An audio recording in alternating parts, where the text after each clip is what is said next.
Le roi Henri III de France a régné durant une période de troubles constants. Alors qu'il tentait de gérer le chaos et d'empêcher son pays de s'effondrer, ses problèmes personnels venaient souvent compliquer les choses. La cour de France était un véritable nid de trahison, de complots et de drames, rendant les décisions d'Henri encore plus difficiles. Malheureusement, ces luttes ont conduit à l'un des règnes les plus dramatiques et tragiques de l'histoire de France. Mais il y a des histoires encore plus étranges et sombres. On raconte qu'Henri III aurait partagé le lit de sa sœur, mais selon ses ennemis, la vérité était encore plus obscure. Nous y reviendrons plus tard. Henri III est né en tant que quatrième fils du roi Henri II et de Catherine de Médicis, ce qui le plaçait initialement loin dans l'ordre de succession. Sa jeunesse, comme celle de nombreux enfants royaux, fut marquée par une relation étroite avec sa mère Catherine, une figure politique rusée et ambitieuse. Bien qu'il n'ait pas été destiné à devenir roi, les morts de ses frères, dues à des maladies et des accidents, allaient rapidement changer son destin. Dès son plus jeune âge, Henri se distinguait par son intelligence et sa sensibilité. Il était souvent considéré comme plus studieux et réfléchi que ses frères, davantage porté sur les exploits militaires et les activités physiques. Il avait une forte inclination pour les arts, en particulier la littérature et la musique, ce qui le différenciait des penchants plus martiaux de la monarchie française de l'époque. Le charme, la beauté physique et la personnalité cultivée d'Henri lui valurent les faveurs de la cour. Mais ces traits devinrent aussi des sources d'admiration et de suspicion à mesure que son règne se déroulait. Le paysage politique dans lequel Henri est né était chargé de tensions. La France du milieu du XVIe siècle était profondément divisée par des lignes religieuses. Les guerres de religion françaises constituaient l'arrière-plan de sa jeunesse, et Henri se retrouva ainsi mêlé aux conflits religieux en cours. Sa mère Catherine était prise entre la nécessité d'apaiser les deux factions, utilisant ses fils comme des pions politiques pour maintenir le pouvoir de la famille royale. Henri III de France fut profondément marqué par sa mère, dont l'influence sur lui s'étendit bien au-delà de son enfance et au cœur de son règne. Catherine était l'une des figures politiques les plus redoutables de son temps, et sa nature prudente et calculatrice laissa une empreinte durable sur son fils. Elle apprit à Henri à aborder chaque situation avec prudence, à peser soigneusement ses mots et à n'accorder sa confiance qu'à peu de monde. Cette éducation, bien qu'essentielle pour naviguer dans les eaux troubles de la politique française, sema finalement des graines de méfiance parmi ses courtisans et ses sujets. Henri, comme sa mère, était connu pour son attitude impénétrable. Sa capacité à garder un visage impassible dans les circonstances les plus tumultueuses devint l'un de ses traits les plus marquants. Qu'il fasse face à des troubles intérieurs, à des diplomates étrangers ou aux factions changeantes au sein de sa cour, Henri trahissait rarement ses pensées ou émotions intérieures. Pour certains, cette maîtrise était admirable, le signe d'un roi capable de s'élever au-dessus du chaos. Pour d'autres, cependant, elle était profondément troublante. On murmurait que son extérieur calme cachait des motifs cachés et son refus de révéler ses véritables intentions le faisait paraître détaché, voire indigne de confiance. Cette perception était renforcée par sa manière de parler et d'agir, délibérée et prudente. Henri évitait de faire des promesses qu'il ne pouvait tenir, une qualité admirable en théorie, mais qui laissait souvent ses alliés se sentir peu engagés. Sa réticence à prendre des positions audacieuses ou à révéler de fortes émotions lui donnait un air d'ambiguïté qui le rendait difficile à déchiffrer. Même pour ceux qui lui étaient les plus proches, ses manœuvres politiques, souvent entourées de secrets et de subtilités, lui valurent des comparaisons avec sa mère, à la fois admirée et crainte pour son influence en coulisses sur les affaires françaises. Adolescent, il était connu pour défier ouvertement la foi catholique, allant jusqu'à rejeter la messe. On raconte qu'il se moquait des objets religieux sacrés, brisant une statue de Saint Paul et brûlant des icônes religieuses. Cette période de rébellion juvénile provoqua un scandale à la cour. Et bien qu'il s'agit peut-être d'une phase passagère de protestation, cela n'échappa pas aux factions catholiques, qui voyaient les actions d'Henri comme une menace à leur contrôle. Malgré cela, il finit par se repentir. Ses hésitations religieuses, cependant, restèrent un point de discorde tout au long de sa vie. Entre 1559 et 1560, la famille royale française connut une série de pertes dévastatrices qui bouleversèrent à jamais la dynamique de la dynastie des Valois. Tout commença par la mort tragique du jeune père d'Henri, le roi Henri II. Lors d'un grand tournoi de joutes organisé pour célébrer le mariage de sa fille, Élisabeth de Valois, avec le roi Philippe II d'Espagne, un accident fatal survint. Une lance se brisa pendant la compétition, un éclat perçant l'œil du roi et s'enfonçant profondément dans son cerveau. La blessure fut catastrophique, entraînant une infection effroyable que même les meilleurs médecins de l'époque ne purent ne guérir.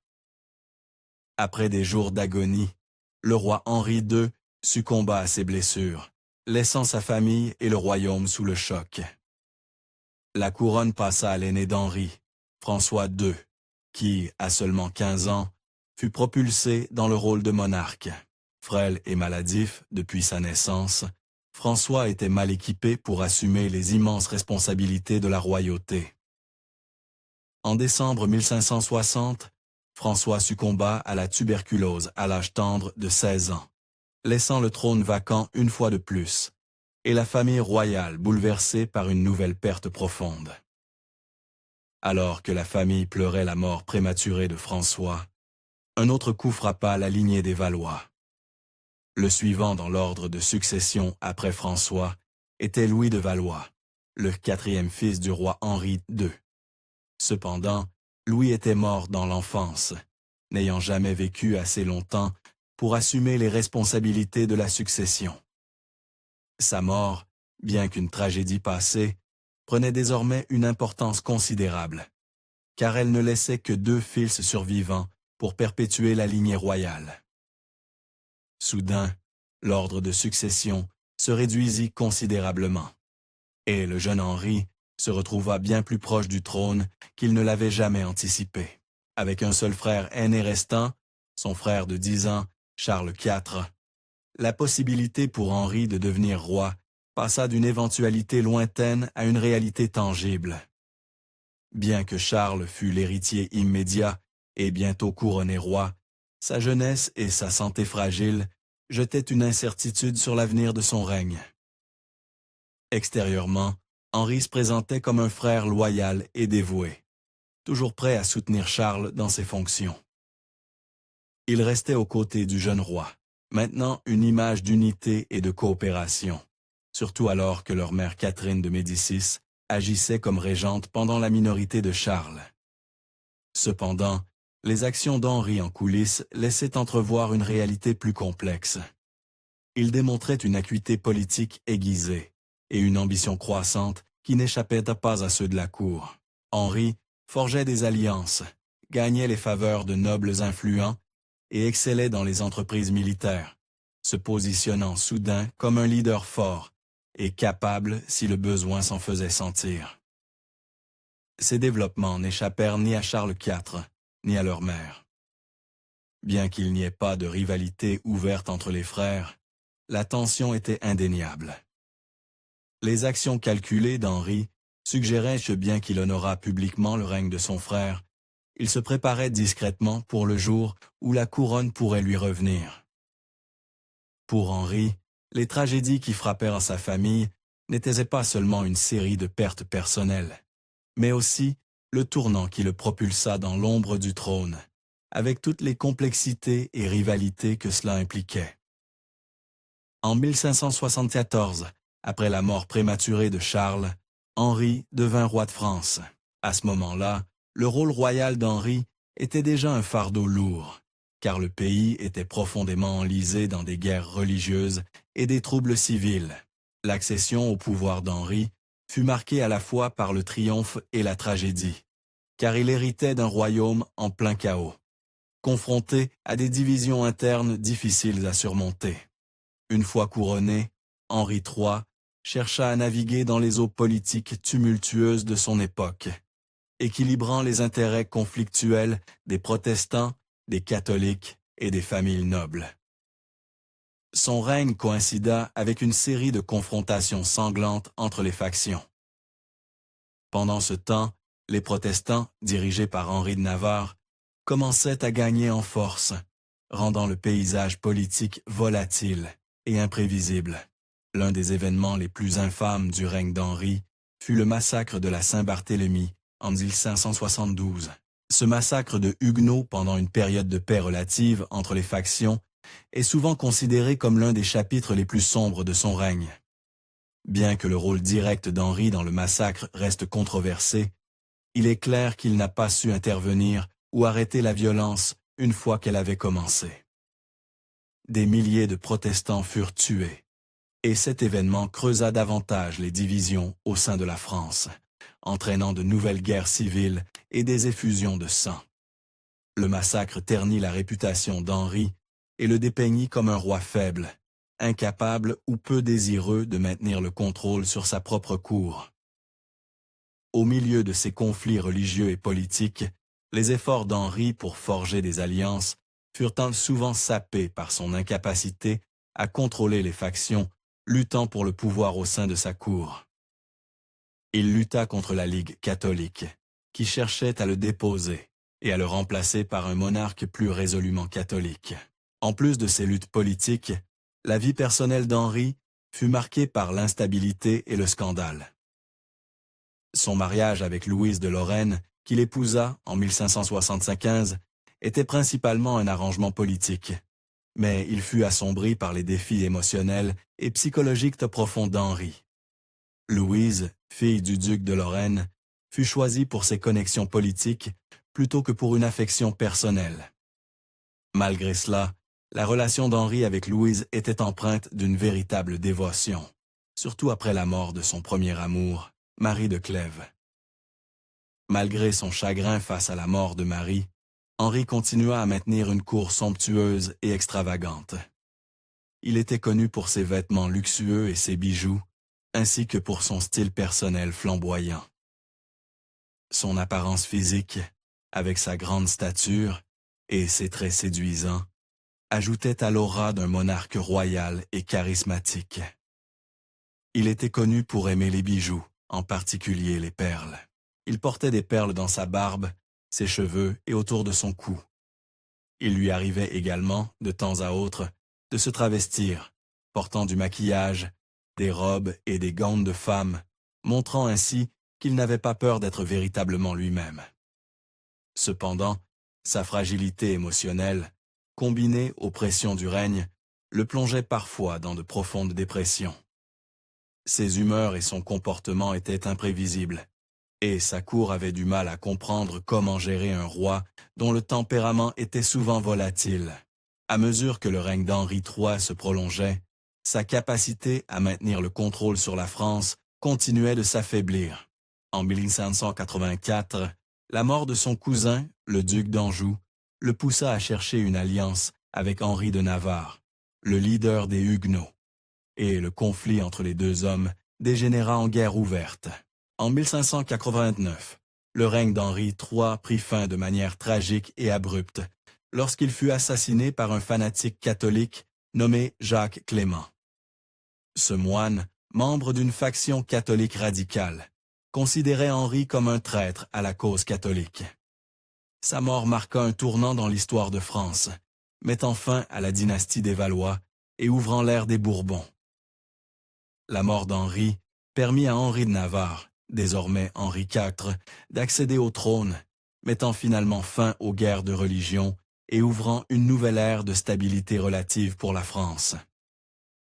Henri IV transforma la France à jamais en mettant fin aux guerres de religion dévastatrices entre catholiques et huguenots. En tant que premier roi Bourbon, il se convertit au catholicisme pour garantir la paix, déclarant fameusement « Paris vaut bien une messe ». En 1598, il promulgua l'édit de Nantes, accordant la tolérance religieuse aux protestants, ce qui stabilisa la France et mit fin à des décennies de conflits. Son leadership pragmatique restaura l'économie, centralisa le pouvoir et posa les bases pour les futurs monarques français. Longtemps après la mort d'Henri, des rumeurs troublantes circulaient encore à son sujet. La plus inquiétante de toutes concerne le fait que, lorsqu'il était enfant, lui et sa sœur Marguerite partagèrent le même lit. Au fil des années, le besoin possessif d'Henri de contrôler la vie amoureuse de Marguerite fit sourciller les membres de la cour. Avec le temps, des rumeurs commencèrent à se répandre selon lesquelles Henri et sa sœur Marguerite auraient mieux pu entretenir une relation amoureuse. Et, d'une certaine manière, ce n'était même pas le pire. Selon certaines sources historiques, les gens ne pensaient pas seulement que Marguerite couchait avec Henri III. Ils croyaient également que c'était une affaire de famille. Apparemment, elle aurait également couché avec son autre frère Charles. Peut-être y a-t-il une raison pour laquelle le roi Henri était toujours si instable dans ses émotions. L'héritage du roi Henri III est complexe. Bien que son règne ait été marqué par une série d'erreurs politiques, de tragédies personnelles et de conflits religieux, ce fut aussi une période de grands changements en France. Les violentes guerres de religion qui définissent une grande partie de son règne cédèrent finalement la place à la dynastie des Bourbons, plus stable, et le règne ultérieur d'Henri IV posa les bases de l'État français moderne. La mort d'Henri III mit fin au règne de la famille des Valois, une dynastie qui avait dominé la France pendant près de 300 ans. Bien que son règne ait été largement infructueux en termes de consolidation du pouvoir, il reste une période importante dans l'histoire plus large de la France, façonnée par l'interaction complexe de la religion, de la politique et des intrigues personnelles. La vie et le règne d'Henri III rappellent la fragilité de la monarchie et les défis auxquels sont confrontés les souverains en temps de profondes divisions internes. On pourrait se demander si le roi Henri III de France aurait laissé un plus grand héritage s'il avait consacré plus d'attention aux responsabilités de son règne, plutôt qu'à son mode de vie luxueux et scandaleux. Sa mère était-elle à blâmer, ou était-il simplement inapte à être roi? Nous ne le saurons sans doute jamais vraiment. Merci d'avoir regardé History Exposé. Si vous aimez découvrir les meilleures histoires de l'histoire, cliquez sur « J'aime » et abonnez-vous pour continuer à explorer avec nous. N'oubliez pas de visiter notre page principale, Factorned, pour découvrir encore plus de faits incroyables sur tout.